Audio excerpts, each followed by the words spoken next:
A'udzubillahi minasyaitonir rajim.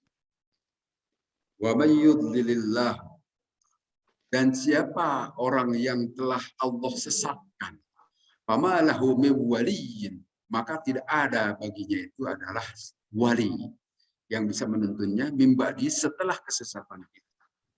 Fatarad zalimina, dan engkau lihat orang-orang zalim itu, lamma ra'au, pada saat mereka orang-orang zalim itu melihat al adzab, terhadap siksaan, yaquluna, mereka akan berkata, hal ila maraddin min sabil, apakah ada tempat melarikan diri, tempat keluar dari siksaan ini? Fatarohum, dan kau perhatikan, kau lihat wahai Nabi terhadap orang-orang zalim tadi, yu'raduna, diperlihatkan kepada mereka itu, alaiha, dengan siksaan tadi itu, khosyina, dalam keadaan ketakutan, nadzuli, karena kehinaan, yang duuna, mereka melihat min torqin khafi, dari ujung yang samar itu. Waqala, dan berkata siapa alladzina amanu, orang-orang yang beriman, innal khasirina, sesungguhnya orang-orang yang merugi itu, alladzina, adalah orang-orang khasiru, yang merugikan mereka itu, anfusahum, terhadap diri mereka, wahlihim, dan keluarga mereka, yaumal kiamati, pada hari kiamat. Ala, ingatlah, innadz zalimina, sesungguhnya orang-orang zalim itu, fi adzabin, di dalam siksaan, muqimin, yang sangat dalam, terus-terusan, langgeng. Wa makana, dan tidak ada lahum bagi mereka min aulia, dari penolong-penolong, yang suruh lahumnya akan menolong itu aulia terhadap mereka, min dunillahi, selain daripada Allah. Waman, siapa orang yudlil, yang menyesatkan terhadap orang itu siapa Allah, fama lahum, maka tidak ada bagi orang itu min sabil, dari jalan untuk keluar dari kesesatan.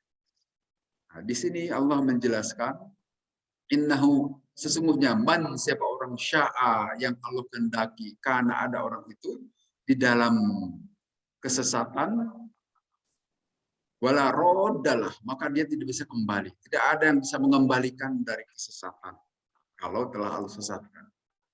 Atau dalam keadaan memperoleh hidayah, tidak akan ada yang mampu menyesatkan kepada orang yang sudah memperoleh hidayah dari Allah. Wa man lam yasha lam yakun fala mujidalah. Demikian juga orang yang Allah tidak kehendaki memperoleh hidayah, tidak akan ada yang memberikan hidayah kepada dia. Dan orang yang telah Allah sesatkan juga tidak akan ada yang bisa mengeluarkan dia dari kesesatan. Wanahu, karena sesungguhnya man, siapa orang hadah, yang telah Allah tunjukkan terhadap Allah, berikan hidayah, fala mudillalah, maka tidak akan ada orang yang mampu menyesatkan. Wa may yudlil, dan siapa orang yang telah Allah sesatkan, fala hadiyalah, tidak akan ada orang yang bisa memberikan petunjuk. Dalam surat Al-Kahfi disebutkan seperti ini. Waman, dan siapa orang yudlil, yang telah Allah sesatkan, falan tajidalahu waliyyan mursyida, maka engkau wahai Nabi tidak bisa mendapati bagi orang itu waliyyan mursyida, penolong yang bisa menunjukkan ke jalan yang benar.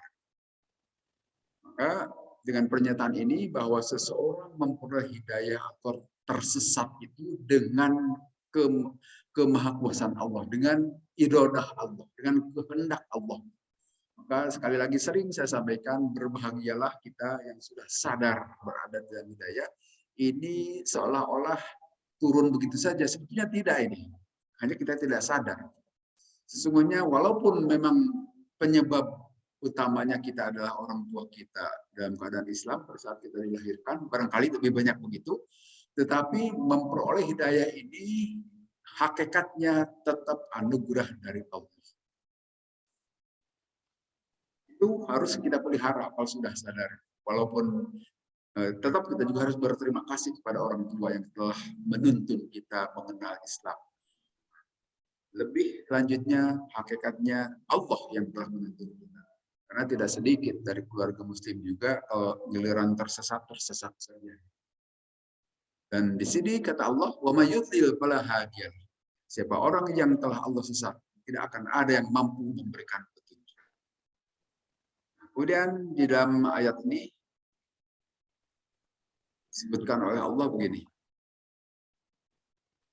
Wa taradzalimina, dan engkau wahai Nabi melihat kepada orang-orang zalim pada saat orang-orang zalim itu melihat siksaan nanti di akhirat.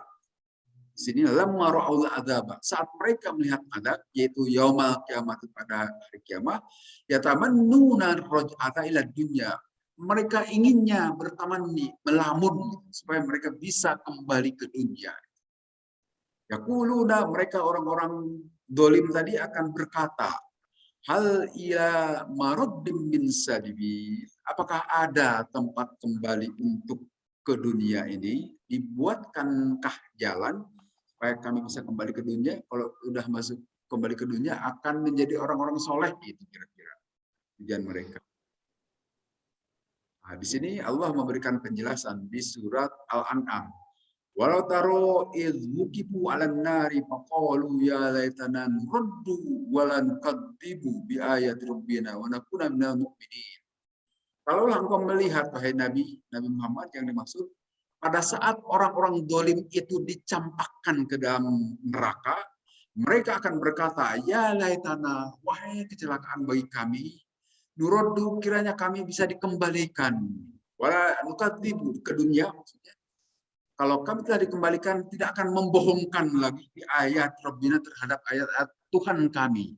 Wanakunu, dan kami akan menjadi ini dari orang-orang yang mengimani terhadap ayat-ayat kami. Badalahum, tetapi telah nampak kepada mereka maka yukhuna min qablu, apa-apa yang tersembunyi bagi mereka sebelumnya dahulu. Nah, kata Allah, walaruddu la'adu limanuhu. Kalau mereka dikembalikan ke dunia, dihidupkan lagi bumi ini setelah kematian, nanti dikubur sesuai dengan maunya lamunan mereka, la'adu, pasti mereka akan kembali lagi limanuhu, terhadap apa-apa yang dahulu mereka dilarang sebetulnya mengerjakan itu, yaitu melakukan penyekutuan terhadap Allah. Innahum lakadzibun, dan sesungguhnya mereka itu dalam keadaan bohong. Jadi sebagaimana biasa orang-orang kepepet itu, kalau istilah orang suka rapi suka papaihan. Ya. Dalam keadaan kepepet, aduh minta tolong sampai mengiba-iba itu kan, supaya dikeluarkan dari keadaan musibah. Nah, sesungguhnya kalau telah Allah takdirkan dia itu sesat, kembalikan lagi ke dunia, tetap akan tetap sesat. Ini pernyataan Allah. Karena tadi yang menyesatkan dan memberi hidayah itu Allah. Pada saat orang sudah diberi kesesatan, ya sesuai dengan usahanya itu, penyebabnya itu ya tetap sesat. Walaupun ditunjukkan di depannya itu mukjizat sehebat apapun, giliran sesat masih sesat. Demikian juga orang yang memperoleh hidayah, walaupun kejadian apa saja yang memaksa dia, pada saat Allah telah memberikan hidayah tidak akan tersesat. Karena itu sekali lagi bersyukurlah kita yang sudah sadar, tahu, mengerti itu dalam hidayah. Ini sepertinya menurut kita seolah-olah murah ya, hidayah. Tidak mahal itu Pak, tidak gampang. Sehingga saking kita menganggap murahnya terhadap hidayah, kadang-kadang kita suka menyepelekan. Giliran ada kesempatan untuk mempertahankan atau merawat hidayah ini. Padahal seharusnya rawatlah dengan sekemampuan, sebesar-besar usaha supaya jangan sampai hilang lagi. Dan itu harus diminta kepada Allah, jangan sampai hilang lagi. Maka Allah juga mengajarkan kepada kita di Quran, bacalah doa Rabbana la tuzigh qulubana ba'da idh hadaitana wa hab lana min ladunka rahmah innaka antal wahhab. Itu memohon kepada Allah supaya jangan sampai hidayah yang sudah ada dalam diri kita copot. Mungkinkah yang sudah rajin ke masjid begini suatu waktu akan copot hidayah? Kalau Allah mengendaki bisa. Tidak sedikit orang-orang yang ada seorang dahulu sebutnya mungkin ulama di Timur Tengah, Syekh Qasim. Tapi walaupun dia sudah demikian paham benar dengan Islam, menguasai, kan dia orang Arab juga, tentang Al-Quran, giliran tersesat aja jadi ateis. Demikian juga kita tahu kan di Jawa tuh, jangan jauh-jauh gitu. Kiai Sadrah. Kiai Sadrah itu santri dahulunya itu. Tapi giliran tersesat mah dia malah jadi pendeta. Atau yang kemarin aja yang ramai itu Saifuddin Ibrahim tuh. Saifuddin Ibrahim tuh yang minta 300 ayat Quran dihapus. Dia itu santri, lulusan Fakultas Syariah Universitas Muhammadiyah Solo. Dan dahulunya ya Ustadz, guru di pesantren, beberapa pesantren, termasuk di pesantren Al Zaitun. Giliran disesatkan, sesat itu sekarang ngaco kan. Nah, maka jangan jangan menganggap enteng dengan anugerah ini. Harus dirawat. Karena sedikit saja kita melenceng kemana, bisa masuk itu gangguan ini. Maka rawatlah dan minta kepada Allah jangan sampai diajarkan kan. Allah berpesan, ya ayyuhalladzina amanu taqullaha haqqa tuqatih wa la tamutunna illa wa antum muslimun. Janganlah kalian semua mati gitu. Pesan Allah di surat Al-Imran, kecuali kalian dalam keadaan tetap Islam. Artinya harus ada usaha dari kita untuk merawat hidayah. Jangan dulu mengatakan merdeka. Kalau sebelum mati kok belum tentu merdeka. Kalau sudah mati baru dalam keadaan Islam, dalam keadaan iman kepada Allah, insya Allah merdeka. Kalau masih hidup seperti ini masih ada potensi. Maka karena itu salah satu caranya rawat. Dengan berbagai kegiatan ibadah, itu salah satu cara merawat yang diajarkan oleh Islam. Itulah dalam rukun Islam. Karena ya ini cerita Al-Quran. Kalau sudah disesatkan, kalaupun mereka dikembalikan ke dunia itu mimpi. Mimpi artinya ngelamun. Tamanni, bahasa Quran itu tamanni ada taroji. Kalau tamanni itu ngelamun, sesuatu yang tidak mungkin akan terjadi. Seperti lamunan orang ini dikembalikan ke dunia. Hanya ngelamun saja, tidak mungkin Allah kabulkan. Tapi kalau taroji itu mungkin bisa dikabulkan oleh Allah. Seperti taroji itu lafaz la'allah kalau dalam Quran. Seperti dalam ayat puasa kan, la'allakum tattaqun. Nah, kata-kata la'allah itu adalah menunjukkan harapan, malah mandar supaya kalian bisa menjadi takwa. Nah, kata-kata la'allah itu memungkinkan takwa itu bisa diraih, bisa dicapai. Bukan ngelamun itu jadi orang takwa itu. Tapi syaratnya puasa dahulu dan iman dahulu awalnya. Niscaya ketakwaan bisa diraih. Asal nanti puasanya dengan imanan wahtisaban. Sesuatu yang mungkin bisa dicapai. Tapi kalau tamanni, ya seperti di sini, ya tamannauna, mereka bertamanni, mimpi. Atau dalam istilah lain, melamun, jikalau. Menghitung jikalau aja tidak mungkin tercapai. Di sini Allah telah memberikan penjelasan alladzina wasiru anfusahum wa ahlihim yaumil qiyamah. Orang-orang itu teh sebetulnya adalah orang-orang yang merugikan dirinya sendiri dan keluarganya pada hari kiamat. Mereka masuk ke dalam neraka. Sekali lagi kita belum mengalami sih, belum melihat neraka, belum melihat juga surga. Jangan sampai mengatakan, wah itu kan belum jelas. Itu belum jelas saat ini. Tapi jika iman sudah ada di dalam, kita bisa melihat sebetulnya. Mata batin kita bisa melihat. Bisa membayangkan bagaimana pedihnya siksa. Kalau batinnya sudah dipenuhi iman, itu di dalamnya bisa ada potensi rasa. Kita itu kan punya 3 potensi. Raga, rasa, dan rasio. 3 potensi ini bisa diberdayakan. Raga ya saat ini. Melalui raga ini kita bisa melakukan berbagai macam kegiatan termasuk ibadah. Rasio kita bisa berpikir bagaimana memilih dan memilah sesuatu hal. Dan rasa itu adalah tempat iman. Jika rasa itu dipenuhi dengan rasa yang benar, yaitu keimanan kepada Allah. Itu bisa merasakan. Apalagi pada bulan Ramadan sering-sering renung, sering-sering istilahnya muhasabah gitu. Itu bisa dirasakan. Jangan sampai seperti kata orang-orang kafir, in huwa illa asatirul awwalin. Itu cerita masa lalu, cerita yang jelas. Betul, saat ini belum jelas, tapi kita bisa membacanya. Dari pengalaman hidup saja kita bisa menjadikan bahwa itu sesuatu yang benar dan pasti akan terjadi. Kemudian di ayat berikutnya, istajibu, jawablah oleh kalian. Sambutlah lirabbikum kepada Tuhan kalian min qabla ayyatiya yaumun, sebelum datangnya sebuah hari la maradda lahu minallah, yang tidak ada tempat kabur dari Allah. Malakum min malja'i yauma idzin, tidak ada bagi kalian pada hari itu tempat melarikan diri. Wa malakum min nakir, dan kalian tidak bisa mengingkarinya. Pasti akan berhadapan dengan kenyataan.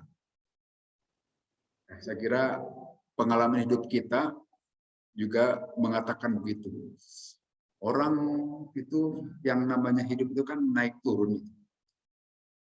Kadang kita di atas, ya seperti roda pedati kalau digambarkan dalam jumlah keadaan itu. Kadang di atas, kadang di bawah. Nah, dari situ sebetulnya ini bisa ditangkap. Bisa saja dalam keadaan kita sedang terpuruk, maka saat itu hati itu suka memohon kepada yang Maha Kuasa. Itu menandakan bahwa manusia itu punya potensi robbani, bergantung kepada zat yang maha segalanya. Jadi setiap manusia itu punya potensi itu sebetulnya. Hanya kadang-kadang potensi itu kalau tidak diasah tidak akan muncul. Nah, kalau diasah akan muncul. Dan kalau sudah baik muncul, rawat pelihara, jangan sampai hilang lagi. Nah, saat itu akan terjadi. Banyak cerita saya kira dalam hal ini. Jangan jauh-jauh ke alam kubur gitu, di akhirat, di dunia ini saja banyak cerita yang berkaitan dengan hal-hal bagaimana suatu paradok terjadi di depan. Saat satu waktu dia dalam keadaan dia tadi di atas roda pedati, kemudian sekali waktu harus ada di bawah. Nah, itu bisa membuat sadar orang. Faina aradu, maka apabila mereka berpaling ke marsana ka'alim bidu, maka tidaklah kami mengutus wahai Nabi kepada mereka sebagai pemelihara. In alaika illal balag, tidak ada tugas itu kecuali hanya al-balag, hanya menyampaikan saja, hanya tabligh saja. Urusan menerima atau tidak itu bukan urusanmu, kira-kira. Dan ini juga berlaku bagi para mubaligh yang lain. Karena seperti diketahui, ulama warasatul anbiya. Para ulama itu yang tugasnya juga melakukan tugas-tugas kerasulan, itu meneruskan tugas-tugas Rasul, menyampaikan ajaran tauhid, itu adalah pewaris para nabi. Nabi saja hanya tabligh, apalagi para ulama belakang. Hanya menyampaikan, giliran menerima atau tidak itu bukan urusan agama, bukan urusan nabi. Wa inna idzan adzaqna insana minna rahmatan fariha biha. Dan sesungguhnya kami apabila memberikan rasa kepada insan. Nah, di sini Allah menyebutkan manusia itu insan dari kata-kata nisyan. Nisyan itu artinya pelupa, kan? Nah, jadi insan itu adalah sebutan makhluk pelupa bagi manusia dilihat dari sisi mental. Kadang-kadang suka lupa. Bukan kadang-kadang, ya sering lupanya.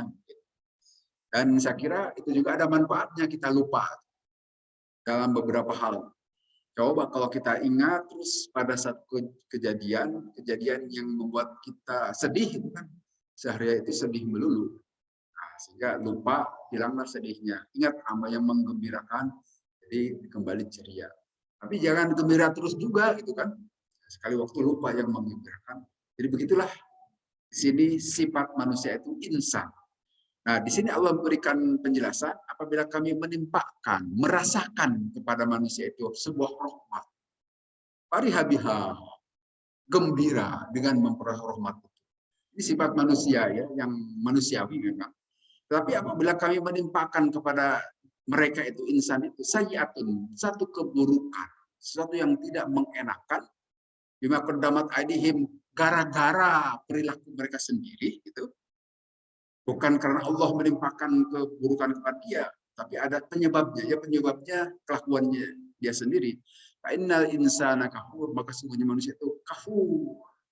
Kafur itu bentuk superlatif dari kafir. Kafir itu menentang Allah, menutupi terhadap nikmat Allah kan. Kalau kafir itu sangat menutupinya. Jadi bahasa India itu sasi kafir. Itu banyak kufurnya artinya. Itu dari kafir itu bisa menjadi kufar. Kalau kufar itu jamak, orang-orang kafir. Bisa kafar itu sangat kuat penentangannya itu kekafirannya, atau kafur, sangat kuat penentangannya. Kan manusia suka begitu. Pada saat dia tidak butuh kepada Allah, saat merasa sedang dijaya itu, arogannya minta ampun kan gitu manusia itu. Tapi saat dia jatuh seperti kapas kena air itu, melempem. Nah, sifat-sifat yang seperti itu ekstrim itu memang sifat manusia, tapi bagi orang yang beriman itu tetap setimbang. Pada saat sedih ya boleh sedih itu, tapi jangan sampai menenggelamkan dia terhadap kesedihan itu. Dan demikian juga saat gembira, wajar saja gembira, tapi jangan terlalu euforia. Sampai-sampai bisa mati gara-gara gembira.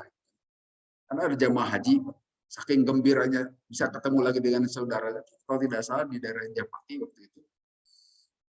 Saling berangkulan dalam keadaan kegembiraan. Saking gembiranya malah akhirnya meninggal. Kelihatan gembira berlebihan. Jadi yang namanya berlebihan itu tetap tidak baik. Nah, ini dijelaskan idza amara biqoni fa inna kalam bil basari yakun wa laysa dabi walaman. Apabila Allah menghendaki apakah dengan rahmat ya, atau dengan sayyi'ah, dengan keburukan, maka itu bisa jadi fa inna kalam bil basari, seolah-olah atau seakan-akan itu keberadaan kesenangan atau kesusahan itu seperti sekejap mata saja, seperti sekedipan mata, dengan sangat gampang. Walai salah dapiun walaman, dan tidak ada orang yang bisa memberikannya atau yang bisa mencegahnya. Kalau Allah telah berkehendak. Malakum mim malja'i yaumidin. Tidak ada bagi kalian tempat melarikan diri pada hari itu. Wa malakum min nakir, dan tidak bisa mengingkari. Karena bal huwa muhitum bikum. Allah itu yang meliputi pada kalian. Di sini digambarkan pada hari kiamat itu, kalau di dunia ini kan masih ada pilihan. Allah memberikan pilihan, silakan mau iman boleh, mau kafir pun tidak apa-apa. Pada saat asa milih kafir saja, ya silakan. Akan terhindar dari siksa Allah karena Allah menangguhkan. Tapi pada saat di akhirat ini, gambaran di ayat Quran itu begini. Tidak ada tempat melarikan diri. Malakum mimma ja'i yauma idzin. Tidak ada tempat melarikan diri pada hari itu. Karena di akhirat itu sesuatu yang sudah jelas garisnya. Hanya pilihannya dua saja. Kalau iman ya tentu masuk ke surga, kalau kafir ya neraka. Nah, giliran orang-orang kafir itu saat di padang mahsyar jelas-jelas terbuktikan kekafirannya melalui sidang di pengadilan Allah di padang mahsyar itu, ya sudah, tidak ada kemungkinan untuk melarikan diri di situ. Pasti kena azab Allah. Nah, di sini disebutkan Allah mengetahui, jangan pura-pura ingin melarikan diri atau jumput gitu dari Allah. Tidak terlihat Allah, tidak bisa. Beda dengan di dunia ini kan. Supaya terhindar dari hukum, terhindar dari jeratan pengadilan atau KPK, berbagai macam cara bisa diusahakan. Apakah pergi umroh misalnya, ya untuk menghindari, atau lari ke luar negeri dan sebagainya, itu masih mungkin di sini di dunia. Tapi di akhirat itu karena yang mengawasinya langsung Allah tidak bisa. Ini Al-Quran yang memberikan penjelasan yang sangat eksplisit. Malakum mimma ja'i yaumidin wa malakum min nakir. Nah, di ayat lain disebutkan begini di surat Al-Qiyamah. Yaqul insanu yauma idzin aina mafar. Akan berkata manusia pada hari itu, ya hari kiamat, aina mafar. Adakah tempat melarikan diri? Kalla la wazar. Tidak ada, jawaban Allah. La wazar. Tidak ada tempat untuk melarikan diri. Ila rabbika yaumil mustaqar. Kepada Tuhanmu pada hari itu al-mustaqar, tempat kalian dikembalikan, tempat menetap. Hanya ada dua pilihan. Apakah ke rahmat Allah, syaqiyun am sa'idun, apakah celaka atau bahagia. Kemudian di sini Allah memberikan semacam apa? Bisa saja Nabi Muhammad SAW juga kan manusia biasa.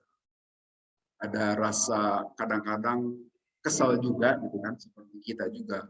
Telah berusaha, telah mendakwahi, menunjuki mereka ke jalan yang lurus, tapi bukannya menerima, malah melawan, malah mengusir Nabi, malah melakukan intimidasi terhadap Nabi.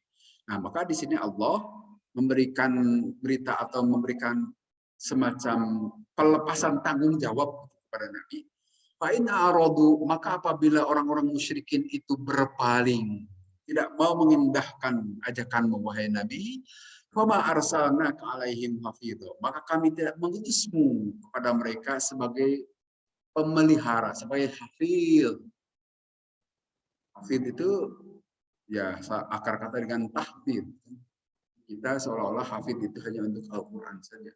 Untuk yang lain juga itu disebut hafidh. Bahkan itu merupakan salah satu nama Allah, Al-Hafidh, yang maha pemelihara. Ya, kalau akan memberikan nama kepada orang pakai Al-Hafidh, pakailah Abdul Hafidh. Nah, di sini engkau tidak diwajibkan untuk memelihara, untuk hasil.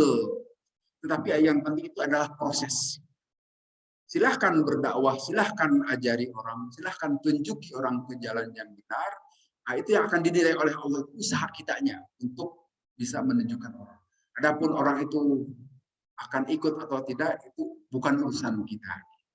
Itu Allah memberikan penjelasan kepada Nabi supaya tidak berputus asa. Jangan berhenti berdakwah gara-gara orang-orang tidak mau menerima dakwahmu. Jalankan saja terus. Urusan menerima tidaknya itu memang ada di dalam kekuasaan Allah. Kemudian sifat yang lain, fa'innal insana kafur, karena sesungguhnya manusia itu adalah kafur, tapi banyak menolaknya. Dalam sebuah hadis yang diriwayatkan dari sini, tidak disebutkan perawinya di sini siapa. Tapi begini, Rasulullah SAW bersabda, "Lin-nisa'i," kepada kaum perempuan. Ya ma'syaron nisa, kaitannya dengan masalah kufur juga ini. Ya ma'syaron nisa, tasaddaqna, fa inni ra'aitu kunna aktsara ahlinna. Hei kaum perempuan,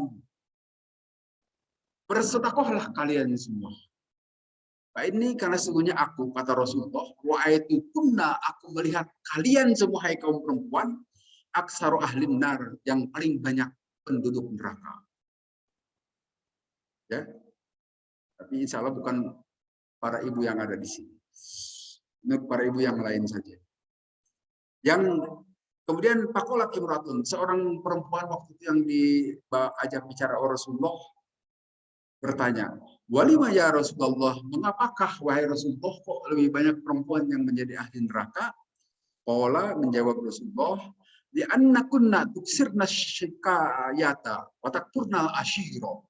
Karena sesungguhnya kalian itu banyak protes-protes itu, ketidaksukaan kepada ya, terutama suami di sini. Tidak menerima terhadap keberadaan suami. Watak purna, nah ini yang, dan kalian semua kafir, kufur kepada siapa? Al-ashiro, kepada suami. Ini para suami jangan di atas angin ya, biasa saja ya. Ini hadis memang. Kalian para perempuan itu sering kufur, artinya tadi suka tidak bersyukur, berterima kasih terhadap pemberian suami. Apa buktinya? Ini Nabi menjelaskan, ini kelihatan gejala zaman Nabi sama dengan sekarang. Disebutkan begini oleh Nabi. Lau ahsanta ila ihdahunna ad-dahra Summa tarakta yauman qalat ma ru'aitu minka khairan qat. Ini kata-kata ini nih. Salah satu bukti kekafiran. Kafir dan sini bukan di luar Islam ya. Artinya tidak menerima, tidak bersyukur kepada suami.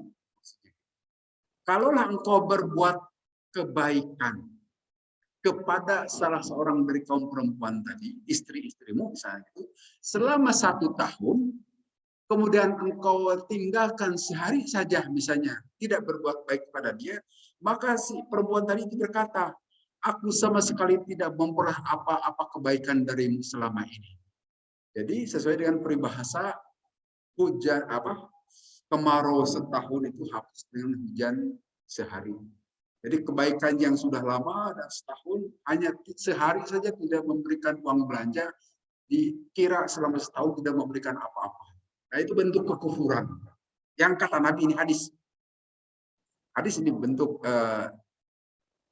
silakan ini kata-kata perkata gini, lau ahsan tak, kalau engkau membuat kebaikan ila ihdahunna kepada salah seorang di antara kaum perempuan ad-dahra sepanjang tahun, summa tarakta yauman, kemudian engkau sehari saja tidak membuat kebaikan kepada perempuan tadi, qalat akan berkata, ma ru'aitu minka khairan qat, aku tidak mendapat kebaikan dari engkau sama sekali. Jadi tadi yang selama setahun itu kebaikan itu terhapus dengan tidak baik hanya sehari. Itu bentuk kekufuran. Hati-hati juga. Itu zaman Nabi. Mungkin saja juga hari ini bisa terjadi. Jadi dalam hal ini, mudah-mudahan bukan para ibu yang biasa ikut pengajian-pengajian. Gimana pun pengajian. Nah, kemudian di hadis Nabi yang lain sebutkan perihal orang-orang yang beriman. Sifat orang beriman itu in asobatku sarro'u syakaro, akan khairan lahu.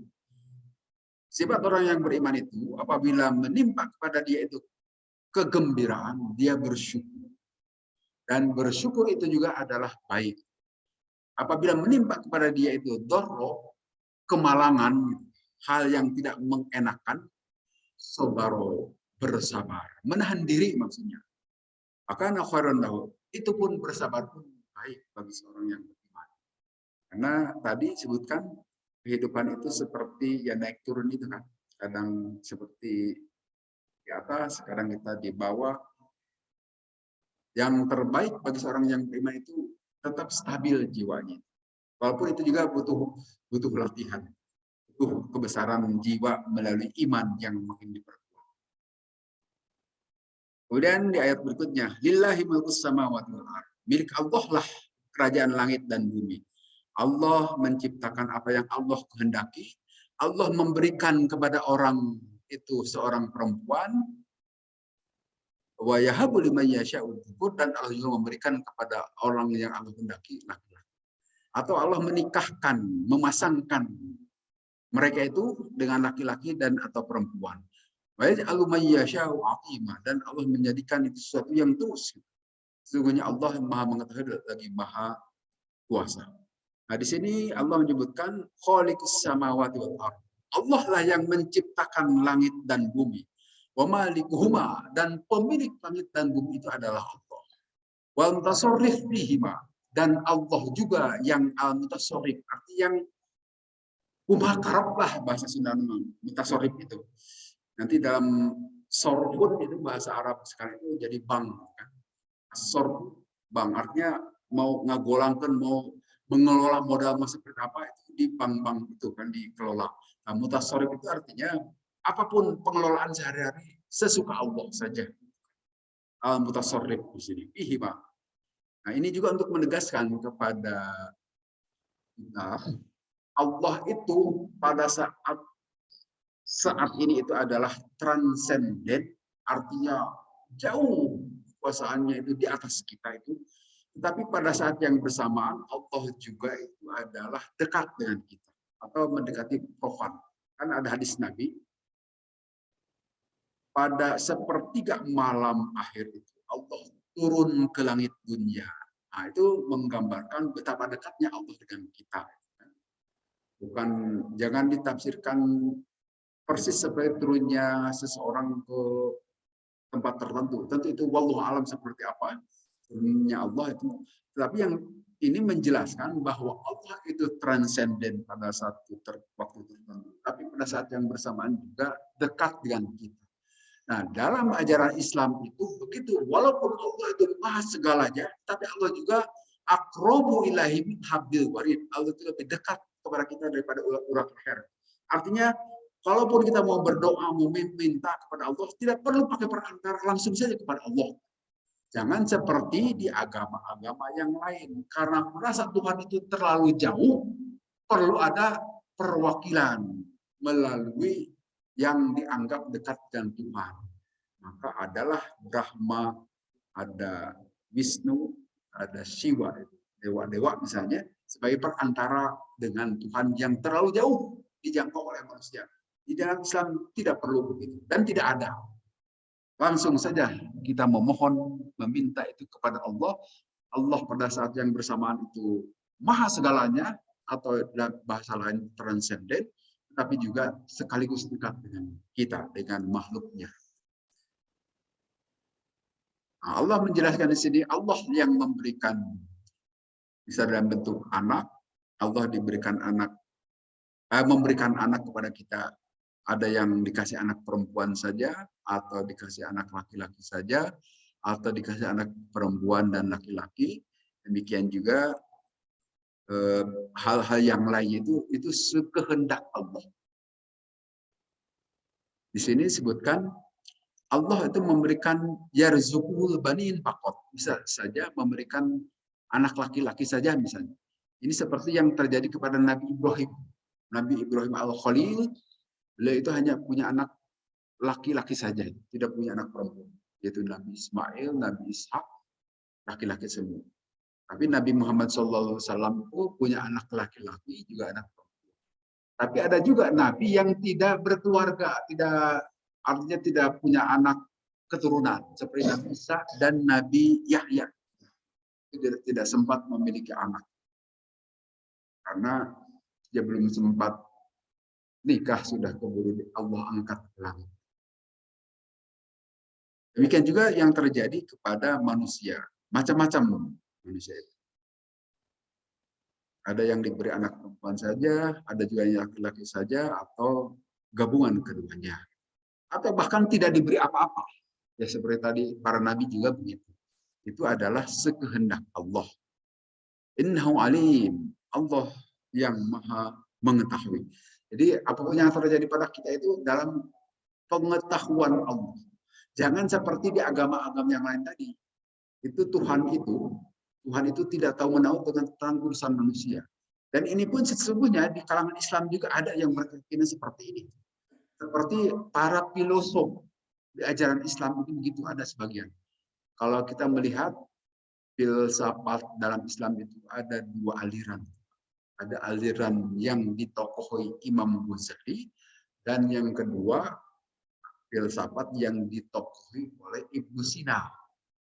Nah, itu beda antara Imam Ghazali dengan Ibnu Sina. Kalau Ibnu Sina ini dekat-dekat dengan filsafatnya Aristoteles dari Yunani. Nah, beliau menyatakan Tuhan itu tidak punya sifat. Jadi Tuhan itu ada zat, tapi tidak punya sifat. Nah, giliran bagaimana kalau begitu Tuhan itu kan menciptakan alam dan menciptakan makhluk yang lainnya. Nah, itu ada teori emanasi. Saya kira mungkin tidak perlu jelaskan itu. Mungkin susah. Tapi yang bisa kita terima itu adalah filsafatnya Imam Ghazali. Itu masuk akal karena itu menggunakan teori kausal. Teori sebab akibat. Nah, ini yang berkembang di dunia Islam itu seperti itu. Kemudian nanti akan melahirkan aliran-aliran seperti Jabariyah, Qadariyah, Mu'tazilah, Mujassimah, dan macam-macam. Nah, kalau kita tahu sejarah itu ada beragam aliran pemahaman, tidak akan bingung. Memang yang namanya manusia itu ya selalu ingin berpikir, mencari dan mencari, sehingga bisa saja pencarian satu orang dengan yang lain itu berbeda, dan masing-masing kekeh pada pendiriannya, sehingga melahirkan aliran-aliran yang banyak. Karena masing-masing yang memiliki pemikiran itu juga mengajarkan murid-muridnya itulah yang meneruskan pemahaman itu. Seperti dalam madhab Syafi'i, madhab Maliki, Hambali, beliau-beliau ini memiliki pemikiran. Nah, yang meneruskan pemikirannya itu bukan beliau, sebetulnya pengikut-pengikutnya. Ditopang pengikutnya itu penguasa juga, itu makin subur saja perkembangan perbedaan pemahaman. Nah, kalau kita melihat dari sini, sebetulnya itu sesuatu yang alamiah saja.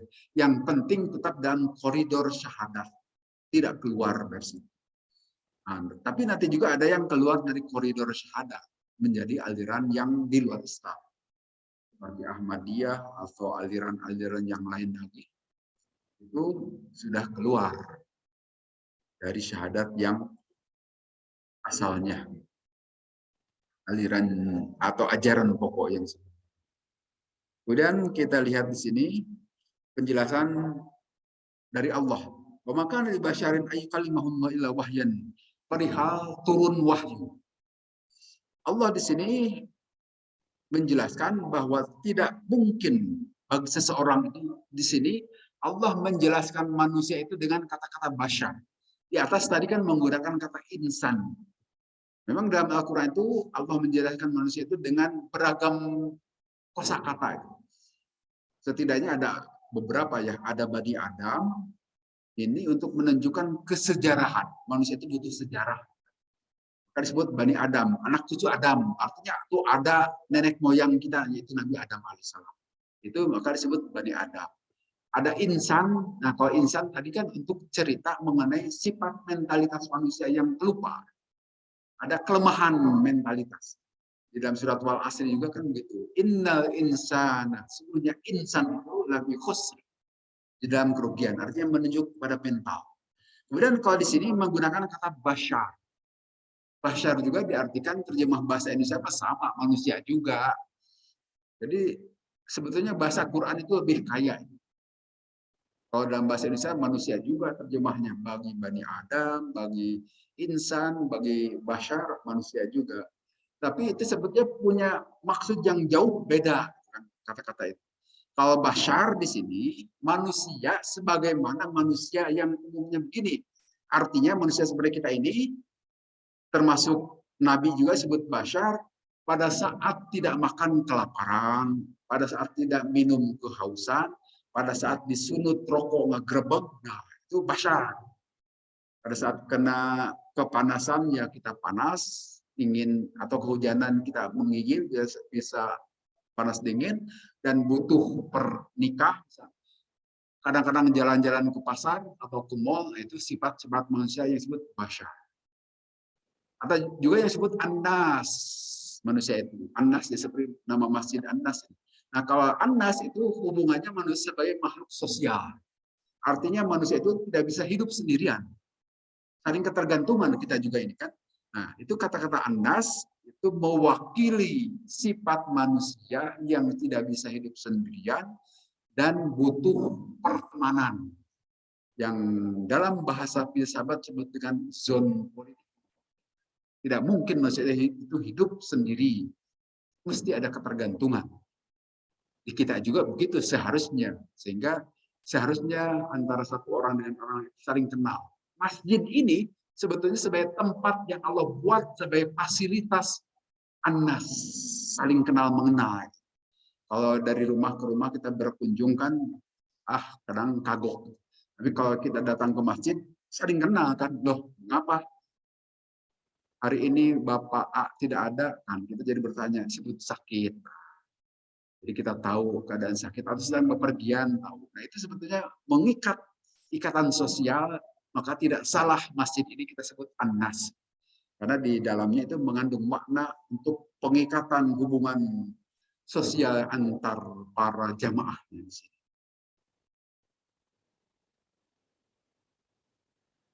Nah, di sini Allah menjelaskan seseorang memperoleh wahyu itu dengan beragam cara. Tidak ujug-ujug dan tidak sembarangan orang.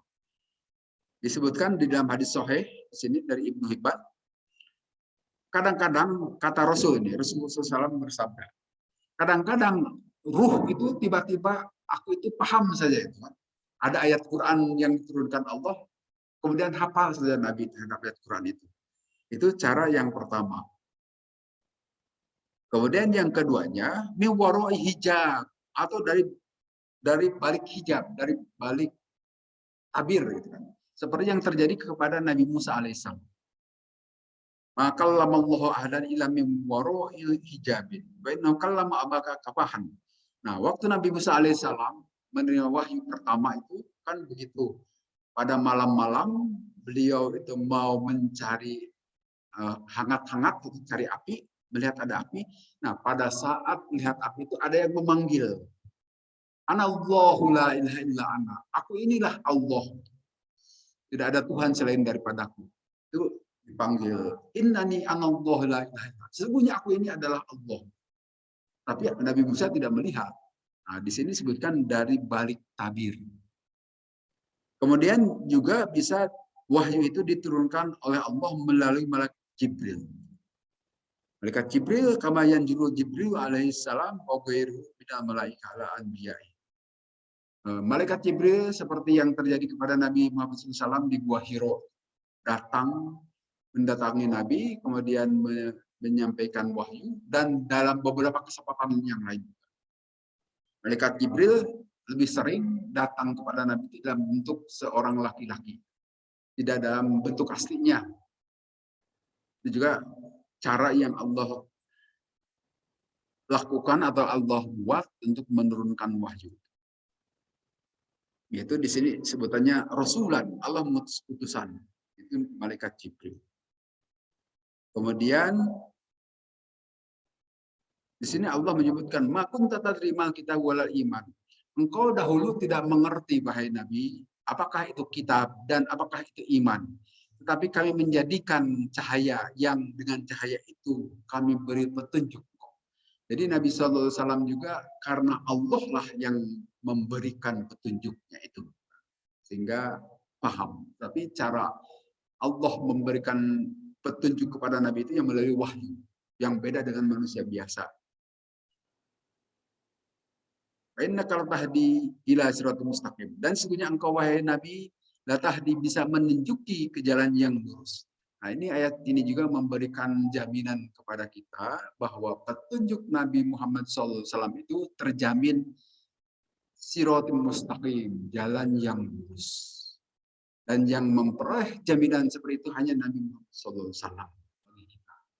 Sehingga berdasarkan ayat ini, yakinlah apa yang diajarkan oleh Nabi, dicontohkan Nabi itu contoh yang benar, dijamin oleh Allah.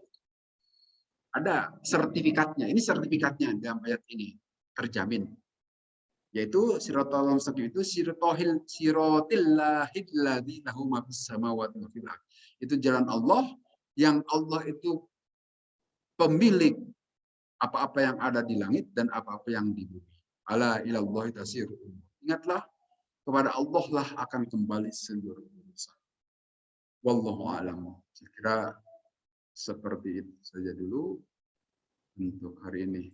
Selanjutnya mau